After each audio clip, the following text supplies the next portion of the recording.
नमस्कार, बहुत बहुत स्वागत है आप सभी का प्यारा भारत पर। ज्ञानवापी परिसर का मामला बनारस के जिला न्यायालय, हाई कोर्ट और सुप्रीम कोर्ट में एक साथ चल रहा है। अभी कल ही इलाहाबाद हाई कोर्ट का 4 नवंबर को निर्णय आया है, जिसमें उन्होंने एएसआई को निर्देश दिया है, आदेश दिया है कि आप जो है 21 नवंबर से पहले ये बताइए कि जो शिवलिंगम वहाँ पे प्राप्त हुआ है, कैसे उसको बिना क्षति पहुँचाए आप ये मतलब कि उसकी प्रकृति क्या है, कैसे निर्धारित करेंगे? क्या मतलब जो भी उसका सर्वे करेंगे तो बिना क्षति पहुंचाए शिवलिंगम को क्या आप कर सकते हैं? कौन सी विधि है? कार्बन डेटिंग है कि रडार थ्योरी है कि आप उसका जो रिलीजियस कैरेक्टर है वो निर्धारित कर सकते हैं? तो इसी पर बात करने के लिए हम हमारे साथ जुड़े हैं हिंदू मामलों के पैरोकार सोहनलाल आर जी, वो इसके बारे में डिटेल से बताएंगे। सर, बहुत बहुत स्वागत है आपका। सर, ये जो इलाहाबाद हाई कोर्ट का निर्णय आया है कल, क्या निर्णय है ये? हाई कोर्ट का निर्णय 4 नवंबर का फैसला जी हिंदू समाज के लिए अति उत्साहवर्धक फैसला आया हुआ है। उसमें खास तौर से साफ साफ ये लिखा हुआ है कि एएसआई मानी उच्च न्यायालय ने यह निर्देशित किया एएसआई को कि आप यह इंगित करें, आप स्पष्ट 21 तारीख के पूर्व यह निर्धारित करें, यह स्पष्ट माननीय न्यायालय को बतलाएं कि बिना शिवलिंग जो 17 मई सर्वे के दौरान जो शिवलिंग ज्ञानवापी परिसर में प्राप्त हुआ है, बिना उसको छुए, बिना क्षति पहुंचाए, बिना उसको अंग भंग किए, क्या आप उसकी आयु निर्धारण, उसकी प्रकृति या क्या है, आपको क्या बता सकते हैं? ये और यह 21 तारीख के पूर्व किस विधि से करेंगे? क्या जीपीआर सिस्टम से या अन्य रडार प्रणाली से या अन्य कोई या अयोध्या के तकनीक के माध्यम से? जो कौन सा तकनीक है जो पारदर्शी हो और सबके सामूहिक सबके नेतृत्व सामने हो, यह आपको क्या 21 तारीख को आप बतला दीजिए। दूसरी चीज एक और स्पष्ट कर दें कि वाराणसी जिला जज ने जो के विश्वेश जी जो फैसला दिए थे कि कार्बन डेटिंग के माध्यम से यदि कार्बन डेटिंग होता है, क्योंकि मानी सुप्रीम कोर्ट के वरिष्ठ जो जज उस समय माननीय चंद्रचूड़ जी ने यह स्पष्ट कहा था, जो कि प्रतिबंधित किया था शिवलिंग को, उसके बारे में विश्वेश जी ने यह कहा कि चूंकि शिवलिंगम है तोड़ फोड़ की जाएगी, जिसे हिंदू भावनाएं आहत होंगी, इसलिए उनको जो है अनुमति नहीं दी गई थी।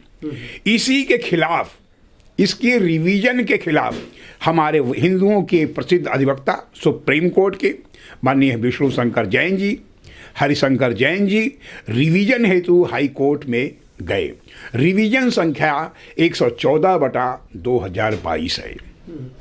अच्छा, जो बनारस के जिला न्यायालय हैं ए विश्वेश जी, उन्होंने तो बोला कि ये जो शिवलिंगम प्राप्त हुआ है, सुप्रीम कोर्ट ने ये सीज कर रखा है कि इसमें कोई भी छेड़छाड़ या कुछ भी नहीं होगा, तो इसलिए आप लोग जो है सुप्रीम कोर्ट जाइए, यही बात हुई थी। तो आप लोग सुप्रीम कोर्ट गए थे, तो यह हाई कोर्ट कब चले गए? यह एक रणनीति का हिस्सा था जी, विपक्षियों को डॉज में देने के लिए। हमने वहां कहा और अपने वादी महिलाओं को वहां भेजे भी, है ना, मंजू व्यास, सीता और रेखा पाठक वहां भेजे भी, वहां पर गई भी, और यहाँ पर हाई कोर्ट में सीता साहू को भेजे, और यहाँ पर रिवीजन की याचिका दाखिल की है। लक्ष्मी देवी, सीता साहू, मंजू व्यास, रेखा पाठक के नाम से रिवीजन संख्या 114/2022 के नाम से रिवीजन का दिया गया, और जो पंजीकृत हुआ, पंजीकृत होने के बाद जिसका 4 नवंबर को फैसला आया, यह हिंदू समाज के लिए बहुत प्रेरणास्पद और विहारकारी है। हमने स्पष्ट कहा कि उन्होंने अपने फैसले में स्पष्ट लिखा है कि अब इनके फैसले आने से जो जिला जज के विश्वेश जी का फैसला है, यह अपने आप निरस्त हो जाता है। और उन्होंने एक बिंदु और स्पष्ट किया है खास तौर से कि जो जिला जज के फैसले जो चल रहे हैं अदालत में, वह दिसंबर के प्रथम सप्ताह में ही चालू होंगे। तो ये जो अभी डेट पड़ी है 11 नवंबर की डेट पड़ी है ना अगली जिला न्यायालय में, तो इसका क्या होगा? डेट रहेगी? इसके बारे में माननीय न्यायालय जो भी निर्णय करेंगे हमें शिरोधार्य है। हम लोग न्यायालय की बात की मानने वाले हैं, संविधान के मानने वाले लोग हैं। जो भी निर्णय हुआ सहमत है। सुप्रीम कोर्ट में जो आप लोग गए थे इसी मामले को लेके, वहाँ क्या स्थिति है? वहाँ की स्थिति दूसरी है ना, उसके बारे में बात की जाएगी। रणनीति के तहत उसको अभी खोला नहीं जा रहा है ना। हाई कोर्ट में एक और याचिका दाखिल है जी, जो कि जिसके खिलाफ ज्ञानवापी इंतजामी मसाजिद के लोग गए हैं, उसमें वो गए हैं 1990 वर्शिप एक्ट और वक्फ बोर्ड, जो कि यहाँ से यह कह दिया गया था कि यह मुकदमा चलने योग्य है, जी। उसके खिलाफ ज्ञानवापी इंतजामिया मसाजिद के लोग हाई कोर्ट में गए हैं। मुनीर के यहाँ जो है जस्टिस मुनीर, जिनके सुनवाई के जो 4 नवंबर को फैसला हिंदू पक्ष में दिए हैं, उन्हीं के माननीय न्यायालय में वह 1990 वर्षीय वक्फ बोर्ड की सुनवाई हो रही है। तो ये जो न्यायाधीश मुनीर हैं, इन्होंने निर्णय दिया है कि एएसआई जो है 21 नवंबर से पहले ये बताएगी कैसे वो जांच करेगी। तो उन्हीं की अदालत में आप बोल रहे हैं कि ये मामला चल रहा है कि सुनवाई योग्य है कि नहीं है। हाँ, ये मुस्लिम समाज गए हैं जो है, चूंकि यहाँ सुनवाई योग्य है, लेकिन मुनीर के जस्टिस मुनीर जो उच्च न्यायालय के हैं, चीफ जस्टिस हैं, उनके वहाँ पर गए हुए हैं ज्ञानवापी इंतजामी मसाजिद के लोग। वहाँ भी एक हाई कोर्ट में 2 मुकदमे चल रहे हैं इस समय। जी। अच्छा, ये जो बनारस के जिला न्यायालय के जो विश्वेश जी हैं, उन्होंने निर्णय दिया था कि भाई यदि शिवलिंगम की जांच होती है कार्बन डेटिंग या किसी अन्य माध्यम से तो भावनाएं आहत हो सकती हैं। तो इलाहाबाद हाई कोर्ट के जज ने, मुनीर जी ने तो ये भी कहा है कि भाई जब तक एएसआई बताएगा नहीं कि किसके माध्यम से जांच होगी तो भावनाएं आहत कैसे होंगी, मतलब वो एक बार उसको डिसाइड कर लेने दीजिए।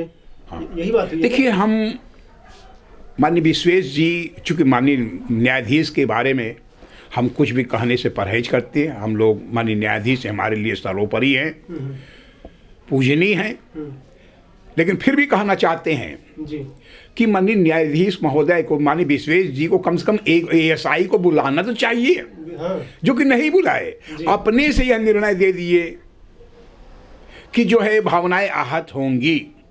ये भावनाएं आहत करने से 2 चीज छिपा हुआ दिखाई देता है। पहला, माननीय सुप्रीम कोर्ट ने यह स्पष्ट कर दिया था कि जो 17 मई को जो प्राप्त शिवलिंगम है, वजू खाने के अंदर जो कथित शिवलिंग है, जिसको मुस्लिम समाज फुहारा कहता है, वह शिवलिंग है। तभी तो जो है उसी को ये माननीय जिला जज A.K. विश्वेश जी भी उसको शिवलिंग मान करके ये कहते हैं कि हिंदू जन की भावनाएं आहत हो जाएंगी। यानी सुप्रीम कोर्ट भी उसको शिवलिंग मान रहा है, वाराणसी जिला जज भी शिवलिंग मान रहा है, और वर्तमान समय जो फैसला हुआ है उच्च न्यायालय हाई कोर्ट, ये भी शिवलिंग मान रहे हैं। अच्छा, ये बताइए, ये जो जांच हुई है, सर्वे हुआ है, तो उसमें आप बता ही रहे हैं कि कमल मिला है, पुष्प मिले हैं, मगरमच्छ की मूर्ति मिली है। तो ये साक्ष्य क्या कम है ये डिसाइड करने के लिए कि मंदिर है, शिवलिंग की भी जांच होनी आवश्यक है? देखिए, हम पूरे सर्वे के दौरान हर पल थे, हर क्षण थे, हर जगह थे। और सारा सर्वे, जैसे ज्ञानवापी इंतजामी मसाजिद ये कहते हैं कि सारा सर्वे झूठा है, भ्रामक है, ऐसे कोई प्रतीक चिन्ह नहीं मिले। जैसे कमल के पुष्प नहीं मिले, घंटियों की कतारें नहीं मिली, पुष्प नहीं मिले, कोई कुछ नहीं, त्रिशूल नहीं मिले। दरअसल और उनका कहना ये कलात्मक है। अरे भाई साहब, अगर ऐसा कलात्मक है तो इस्लामिक चिन्ह क्या होता है? किसी भी मस्जिद में क्या घंटियों की कतारें मिलती हैं? क्या किसी भी जो 100 साल पुरानी तहखाने में क्या संस्कृत के श्लोक मिलते हैं? क्या किसी भी मस्जिद के सामने शिव जो है नंदी उसी तरह मुंह किया खड़ा रहता है? मुस्लिम समाज दिग्भ्रमित हो गया है। चूंकि विरोध है तो विरोध का स्वर कहना चाहिए, लेकिन उनके अधिवक्ता अभयनाथ यादव जी गुजरने के बाद उनके पास कोई योग्य अधिवक्ता नहीं है जो उसका जवाब दे सके। जब ये जो सर्वे का जो वीडियो है जब सामने आएगा, जब पब्लिक होगा, तो उसमें तो सारी चीजें स्पष्ट दिखेंगी ही। देखिए, उनका कहना यह है कि त्रिशूल नहीं मिले बने हुए, उनका कहना है कमल नहीं मिले, उनका कहना है कि जो है उस घंटियों की लंबी कतारें नहीं मिली, उनका यह कहना है कि उसमें घड़ियाल नहीं मिले। आश्चर्य है कि वीडियोग्राफी हुई है जिसमें जैसे कोई मिलता है, गदा नहीं मिले, जैसे कोई वादी महिलाएं थी, गदा मिल गया।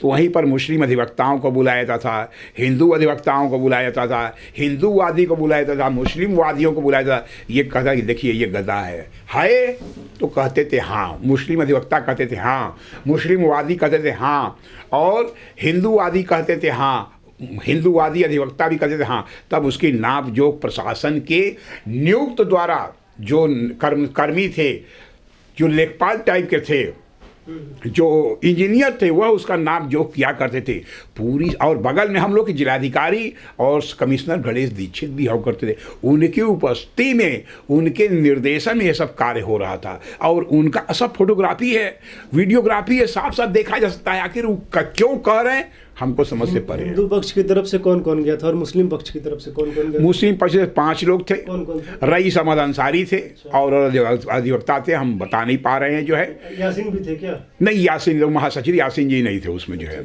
हाँ, यासीन जी नहीं थे।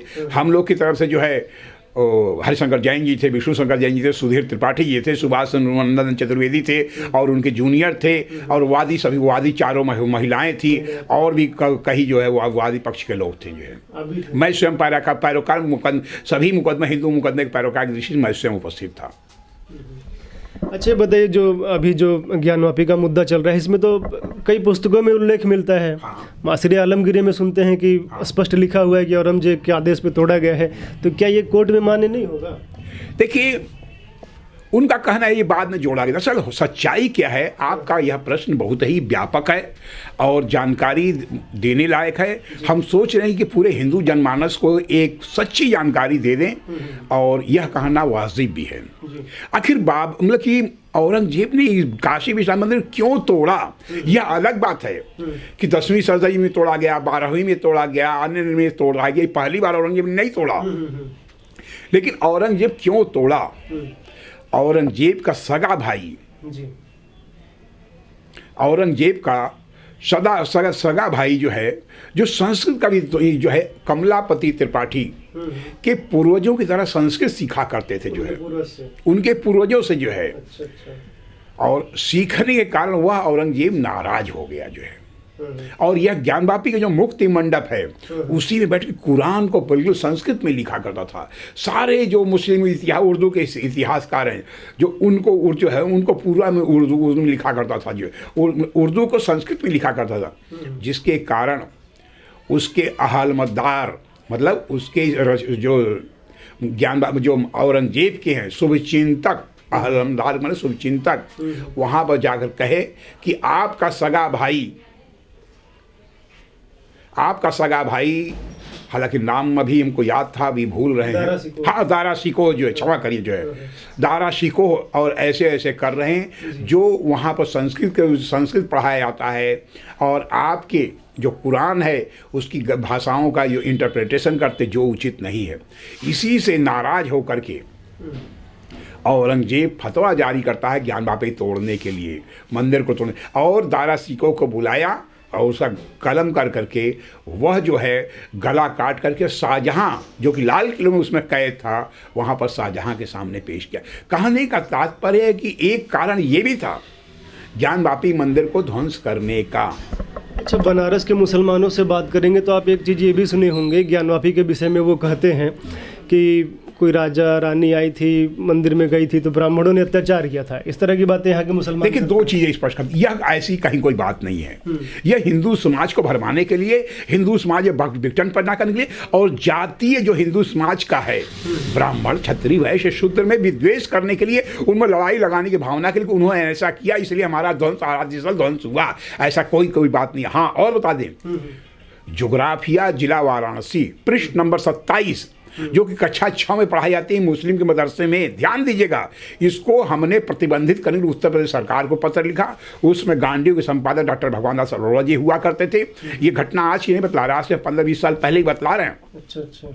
कि और आज भी वही पुस्तक पढ़ाई जाती है, जो मदरसे में ही पढ़ाई। हाँ, जोग्राफिया जिला वाराणसी, पृष्ठ नंबर 27 में लिखा है कि अकबर ने दीन इलाही के अंतर्गत यह मंदिर जो है, यह मतलब पहले यह मतलब बुद्ध की जो है था, गौतम बुद्ध का एक जो मठ हुआ करता था, जिसको तोड़ करके वहाँ नींव से अकबर ने बनवाया।